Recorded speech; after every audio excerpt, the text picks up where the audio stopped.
السلام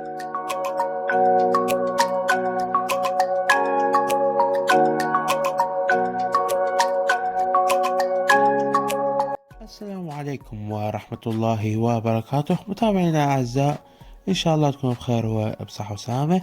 هاي الفئة السعرية اللي هي ما بين 200 $250، فئة جدا مشتعلة. الفئة الأكثر نقدر نقول تنافسية بها، الفئة اللي الناس تطلب بها أجهزة، تطلب مواصفات حلوة مقابل السعر.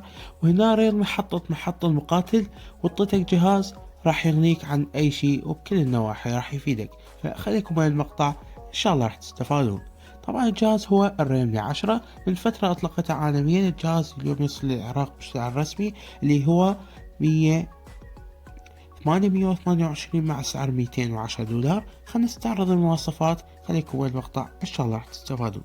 طبعا الجهاز راح يجيك بسمك 8 ملم ووزن 178 جرام، فراح يعطيك مسكة ممتازة كوزن وسماكة. كذلك الجهاز راح يجيب ظهر من البلاستيك، كذلك إطار من البلاستيك، والشاشة عليها جوريلا جلاس 5 تعتبر ممتازة. الشاشة هي من نوع سوبر أموليد، تدعم 90 هرتز وإنارتها توصل لل1000 شمعة.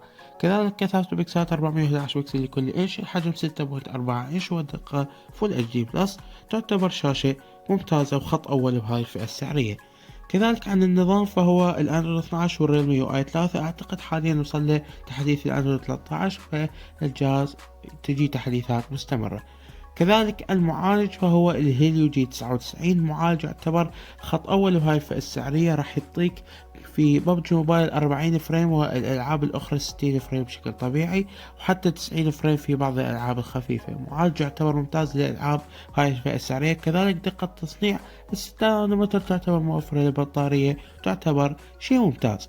كذلك انت من تروح تشوف الخيارات مع الذاكرة، فالجهاز راح يدعم مايكرو اس دي، وهذا شيء ممتاز. كذلك الجهاز راح يجي مع كاميرا رئيسية 50 ميجا بكسل فتحتها 1.8، وكاميرا للدبث 2 ميجا بكسل.